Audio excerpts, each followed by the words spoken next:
Good morning. Happy Saturday, folks. This is another episode of Calling Dr. A. My name is Dr. A, and I'm just going to go over some helpful tidbits.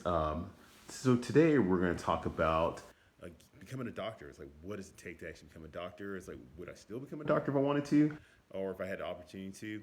And the answer is yes. I mean, I do love helping people, but I think those are things you have to really just define for yourself before you even go into it. So, what does becoming a doctor really entail? So, I mean, first of all, you used to go to medical. I mean, you used to go to college and get a degree of some sort. You take the medical school entrance exams, which include the USMLE 1, USMLE 2, USMLE 3, once you get in med school. But the real medical school entrance exam is the MCAT. And again, that can be a challenging test for some.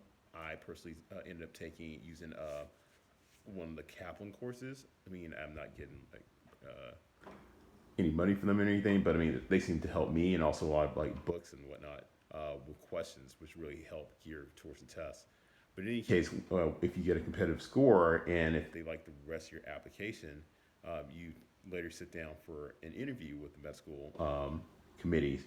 And usually by that point, they really just want to get to know you as a person. They want to know if you are sort of the right fit for their school. And if your grades match, your scores match, and your personality matches, and I guess your vision matches, and you get lucky to get interested in school, it becomes this becomes the start of the real grind, which is medical school. Medical school was long and hard.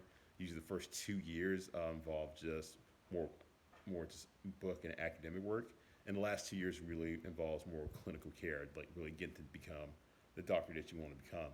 A lot of times you may not even know what you want to be when you're in med school, but hopefully some of your experiences and some of your shadow experiences, your opportunities to do things from a clinical standpoint will help guide you in the direction you want to be in.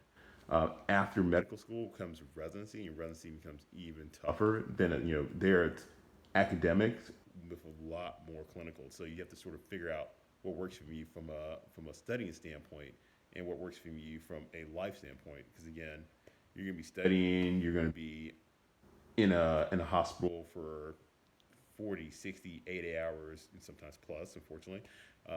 Really honing your craft and really learning everything you need to do to sort of become the doctor that you want to be.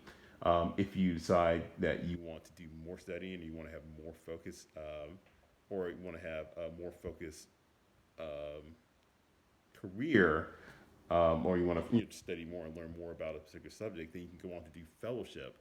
And fellowships, depending on what area you go into, can last maybe 1 to 3 years. And I did a 1 year fellowship in anesthesiology, but some people, if you decide to do primary care or do something outside of it, may last 2 to 3 years.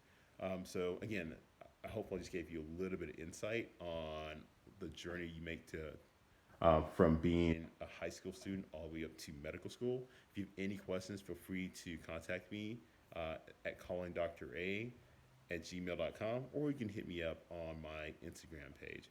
Thank you. Have a nice day. Goodbye.